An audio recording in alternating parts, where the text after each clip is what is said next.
తాకట్లో ఉన్న మీ బంగారాన్ని విడిపించి ఆ రోజు ఆన్లైన్ రేటుకి కొంటాం. Sharma gold company. ఇట్లాంటి వాళ్ళని ఏం చేద్దాం? ఎట్లా ఇట్లాంటి వాళ్ళ బారి నుంచి మన దేశాన్ని రక్షించుకోవడం, ఎలా రక్షించుకోవాలి? ఈ దేశం గురించి తెలిసిన యువ పోరగాళ్లే ఇట్లా ఐఎస్ఐ లాంటి దానికి అలవాటై వాటికి మరిగి ఈ దేశంలో విధ్వంసాలు సృష్టించడానికి ప్రయత్నించడాన్ని ఎలా జీర్ణించుకోవాలి? ఇంజనీరింగ్ అద్భుతంగా చదువుకున్నాడు, తండ్రి పోలీస్ ఆఫీసరు, అన్న కూడా పోలీస్ డిపార్ట్మెంట్లో ఉన్నాడు. ఈ దేశానికి దేశభక్తి మనకంటే ఎక్కువ సిరాజ్లో ఉండాలి.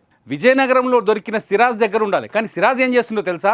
ఐఎస్ఐ ఏజెంట్లతో, సౌదీలో ఉన్న ఐఎస్ఐ ఏజెంట్లతో మాట్లాడి బాంబులు ఎలా తయారు చేయాలో నేర్చుకుంటున్నాడు. అయ్యగారి చాట్ అంతా బయటకు వచ్చింది. ఇవాళ ఏ బాంబుని ఎట్లా దానికి ఫ్యూజ్ ఫిక్స్ చేయాలి, ఎటువంటి పేలుడు పదార్థాలు ఎట్లా అమర్చాలి, ఇదంతా నేర్చుకున్నాడు. తను బాంబు తయారు చేయడం ఎలాగో పూర్తిగా తెలుసుకున్నాడు సిరాజ్.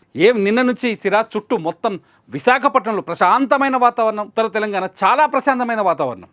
అటువంటి ఉత్తర తెలంగాణలో ఇవాళ వణుకు పుట్టించేశాడు సిరాజ్. ఉత్తర తెలంగాణలో కూడా ఉగ్రవాదం ఉంటుందని నిరూపించాడు. విశాఖ నెవీ ఉండే ఏరియా, నెవీకి స్థావరం విశాఖపట్నం. అటువంటి నెవీని బేస్ చేసుకొని విధ్వంసాలు సృష్టించాలనే ఆలోచనలో ఉన్నట్టుగా ఇప్పుడే బయటపడుతోంది. సిరాజ్ అతని బ్యాంక్ అకౌంట్ చెక్ చేస్తే 42 లక్షల రూపాయల డబ్బులు దొరికినాయి. ఎందుకు ఈ 42 లక్షలని హైలైట్ చేయాల్సి వచ్చిందంటే, ఇక్కడ అతని అకౌంట్లో డబ్బులు పడుతున్నాయి కానీ ₹1 ఖర్చు పెడతాడు. ఏం చేశాడు? 42 లక్షలని దాదాపు మొత్తం ఎంటైర్ ఫ్యామిలీ అకౌంట్స్ అంతా మొత్తం ఏమైందంటే మనతో ఇరుక్కోవడంతో వాళ్ళ నాయన ఉద్యోగానికి కూడా ఇలా కష్టమైపోయింది. అలా ఫాదర్ అకౌంట్స్, మదర్ అకౌంట్స్, అన్న అకౌంట్స్ అన్నీ చూస్తే మొత్తం 70 లక్షల రూపాయల అమౌంట్ వచ్చింది. అంతే క్యాష్ డిపాజిట్లు చేసినట్టుగా తేలింది. అయితే ఈ పైసలు ఎవరేసింది అనేది ఇప్పుడు చాలా అతిపెద్ద ప్రశ్నగా మారుతుంది. ఒకవేళ వీళ్ళ ఫ్యామిలీ మెంబర్స్ అకౌంట్స్లో కూడా ఏదైనా అక్రమ డబ్బులు వచ్చి పడ్డాయంటే దొరికిపోయినట్టే, పూర్తిగా అన్ని రకాలుగా బుక్ అయిపోయినట్టు సిరాజ్ ఇప్పటికే ఖచ్చితంగా ఈ దేశద్రోహానికి సంబంధించిన కేసులన్నింటిని ఎదుర్కోవాల్సి వస్తుంది. కఠినమైన శిక్షల్ని అనుభవించాల్సి వస్తుంది. ఎందుకంటే బాంబు పేలుడికి అన్ని ఏర్పాట్లు చేశాడు. ఆఖరికి బాంబును తయారు చేసి రంపచోడవరం అడవుల్లోకి వెళ్ళి దాన్ని ప్రయోగించి అది సక్సెస్ అయిన వివరాలు కూడా ఐసీస్కి చెప్పాడు. సో సిరాజ్ అడ్డంగా బుక్ అయిపోయాడు. సిరాజ్ ఒక్కడే కాదు, మన హైదరాబాద్లో దొరికిన పోరగాడు కూడా, ఆ సయ్యద్ సమీర్ కూడా ఈ కుట్రలో భాగస్థుడై ఉన్నాడు. చాలాసార్లు నేను చెప్దాం అనుకుంటున్నా, గతంలో దిల్సుఖ్ నగర్ పేలుళ్ళకి ఈ పేలుళ్ళకి చాలా దగ్గర సారూప్యత కనిపిస్తుంది. అప్పుడు యాసిన్ బత్కల్, రియాజ్ బత్కల్ ఇద్దరు అన్నదమ్ములు, వాళ్ళిద్దరు ఇంజనీర్లు. సమీర్ అండ్ సిరాజ్ ఇద్దరు ఇంజనీర్లే. అప్పుడు దిల్సుఖ్ నగర్లో 2013 ఫిబ్రవరి 21న దిల్సుఖ్ నగర్లో బాంబు పేల్చింది యాసిన్ బత్కల్ అండ్ రియాజ్ బత్కల్ అయితే, వీళ్ళిద్దరూ జనవరి 21న హైదరాబాద్ విజయనగరంలో బాంబులు పేల్చాలని కుట్ర చేశారు. ఇట్లాంటి వాళ్ళని ఏం చేయాలి? గుర్తుపెట్టుకోండి, స్లీపర్ సెల్స్ ఇంకా మన దేశంలో చాలా బలంగా ఉన్నాయి. ఇక్కడ చెప్పాలనుకుంటున్న మెసేజ్ అదే. స్లీపర్ సెల్స్ ఈ దేశంలో చాలా బలంగా ఉన్నాయి. స్లీపర్ సెల్ ఎట్లాంటివో తెలుసా?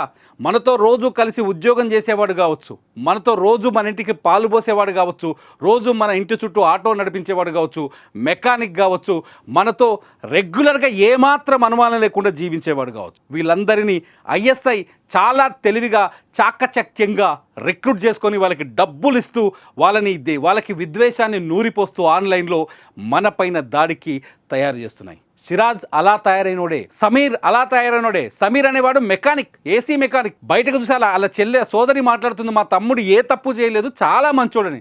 అరే, కుటుంబ సభ్యులకు కూడా తెలియకుండా తయారవుతున్నారు ఈ స్లీపర్ సెల్స్. పాకిస్తాన్కి మన దగ్గర ఉన్న అతిపెద్ద బలం స్లీపర్ సెల్సే. స్లీపర్ సెల్స్ ఆల్రెడీ గతంలో మీరు 2-3 సినిమాలో చూసుంటారు. అంతకంటే భయానకంగా పనిచేస్తాయి స్లీపర్ సెల్స్. గతంలో దిల్సుఖ్ నగర్ పేలులకు కారణం స్లీపర్ సెల్స్. అంతకు ముందు మనం లుంబినీ పార్క్, గోకుల్చాట్ పేలులకు కారణం స్లీపర్ సెల్స్. ముంబై పేలులకు కారణం స్లీపర్ సెల్స్. 26/11 కసబ్ ఈ దేశానికి రావడానికి కారణం స్లీపర్ సెల్స్. ఆ పార్లమెంట్ పైన దాడికి కారణం స్లీపర్ సెల్స్. ఈ స్లీపర్ సెల్స్ ఇంకా మన చుట్టూన్నాయి. వీటి పట్ల మనం అప్రమత్తంగా ఉండాల్సిన అవసరం ఉంది. సిరాజ్ లాంటి అనుమానిత వ్యక్తులుంటే ఖచ్చితంగా ఈ చట్టానికి వాళ్ళని పట్టించాల్సిన బాధ్యత మన చేతుల్లో ఉంది. ఎందుకంటే మనం పోరాడుతుంది చైనాతోనో, రష్యాతోనో, అమెరికాతోనో కాదు.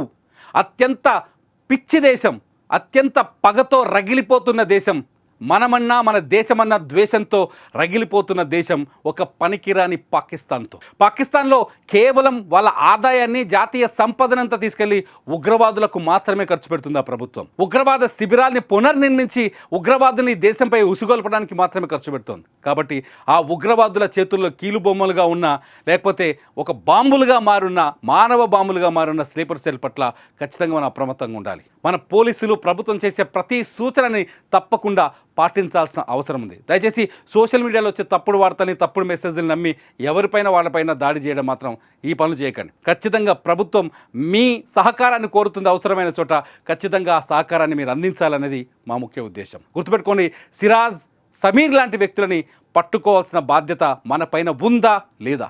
ఖచ్చితంగా ఈ వీడియో కింద మీరు కామెంట్ చేయండి. చూస్తూనే ఉండండి సుమన్ టీవీ.